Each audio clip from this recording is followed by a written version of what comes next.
Welcome back to Rating the List, where we review, discuss, and reimagine popular movie lists objectively. We're your hosts. I'm Jeri. And I'm Brad, and in this episode we'll be exploring Jeri's number one on her top 20 movies of all time. And her number one is When Harry Met Sally.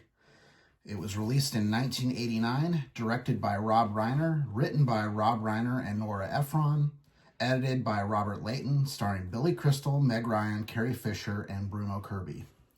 Harry and Sally meet when she gives him a ride home to New York after they graduate college in Chicago. They spend the next several years searching and failing to find love, bumping into each other time and again. Eventually, they become close friends, but are confronted with a problem. Can a man and woman be friends without sex getting in the way? No, not possible. It's not? No. That's what he says. I know. So, tell me about it. All right. This movie is perfect. It's the perfect romantic comedy. It's ones that came after it that strive to be. It's the chemistry between Meg Ryan and Billy Crystal and the side characters. I guess my top two have Carrie Fisher in them. They do. They do. She's great in these movies too, even though she's not the focal point, but she is great. And so is Bruno Kirby. Mm-hmm. Who was also on this list previously because he was in The Godfather 2. That's right. Yes. I saw this movie.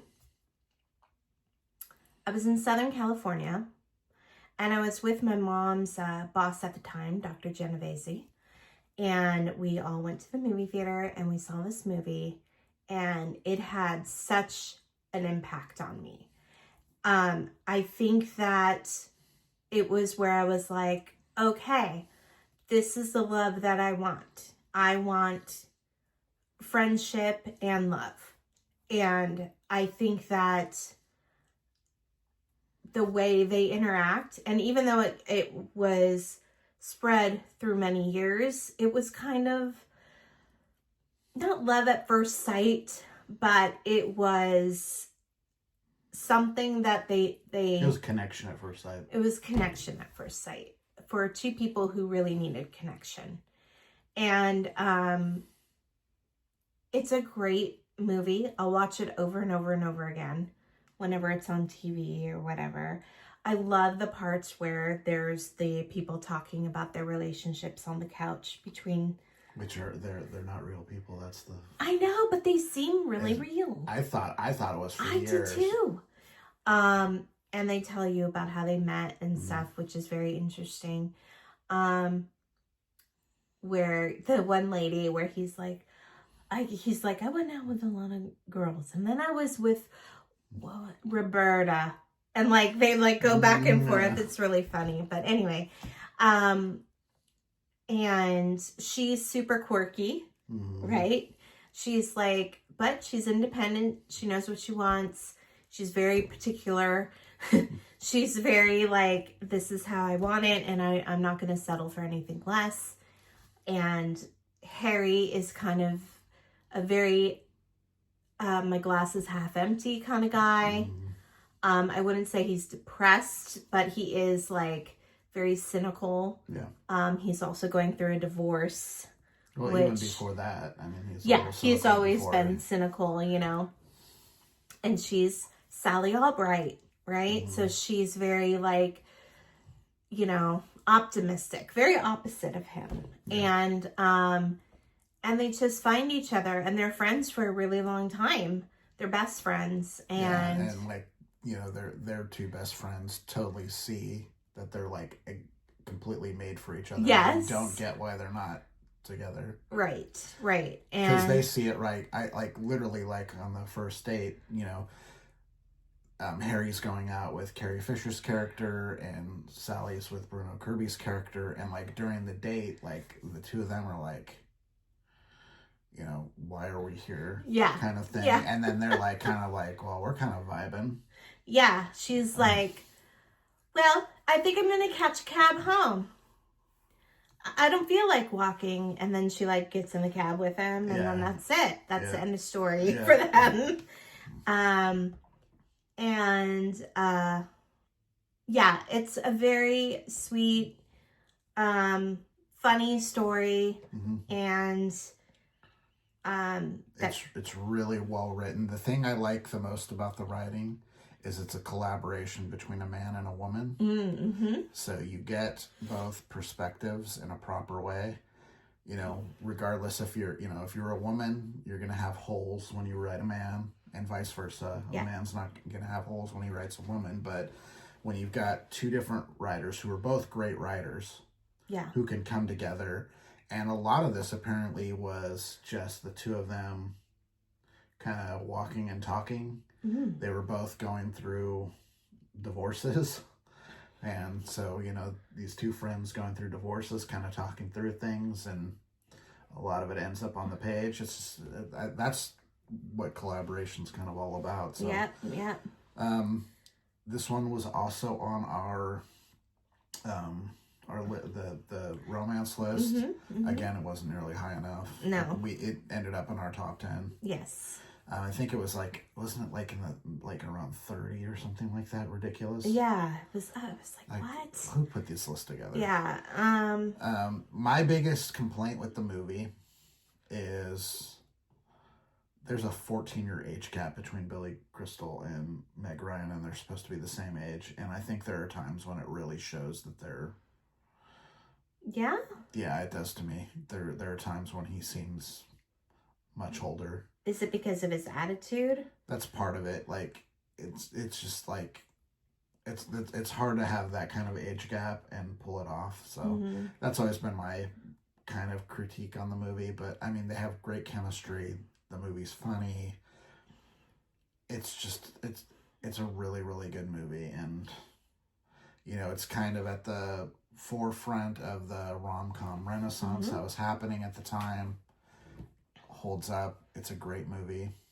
I gave it a 71.6. Okay. It definitely is in my top 100. Yeah. It's a great story, great movie.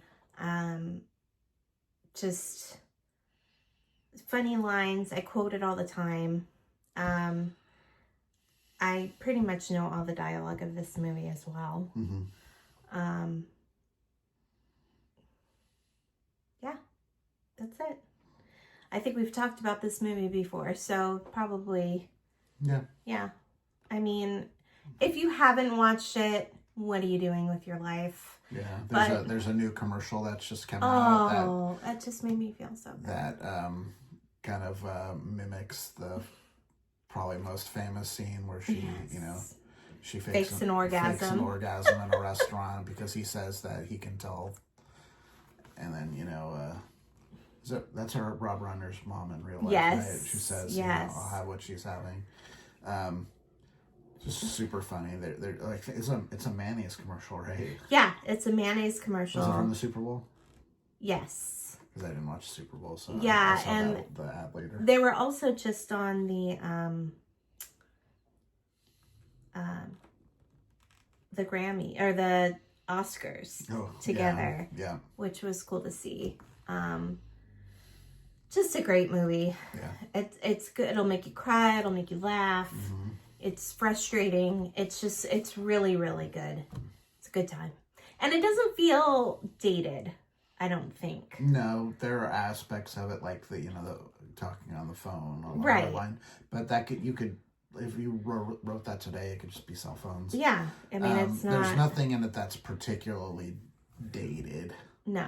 Because, I mean, dating is kind of universal over time for the most part. Yeah. And it's a fairly modern story, so it doesn't date in that way. You know, she's a career woman, so it's not like a throwback like to the... the 30s or 40s or whatever, where, women weren't in the work world and that kind of thing. Right. It's really... And they were on even playing fields. Like, they both just graduated college. Right. They both had careers. Right. And I think that's a credit to the writing, too, is that these are people that are on equal footing the whole time. There's never a moment where you think... he's looking down on her, or she's looking... You don't see that at all. Mm-mm. Like, anytime they're griping, it's really, like, in it from a caring place. Except for the time where she thinks he's taking pity on her. Yes. That's the only meltdown. Yeah. Yeah. But. Yeah. But that's a whole other story. Yeah, but over the course of what, like 10 to 15 years of friendship, however long. Yes. That we're in the story. I think it's about 10 years. Yeah, I think it does take place over 10 years. Yeah. So, all right. If you love When Harry Met Sally, if you don't, please do so. Please write in the comments your thoughts. If you'd like to talk to us directly, please do so at ratingthelist@gmail.com. But that's it for now. I'm Jeri. I'm Brad. And this concludes our top 20 movies. So, kind of, are we going to put together combine the list? Are we going to do that? I don't know. I don't think we need to. I don't think we do. Yeah, we're not going to do that on this one. We're not going to combine them together. But we'll have the next video that comes out after this one. We will discuss what the next thing is. Look for that. All right. All right. Take care. Bye. Bye.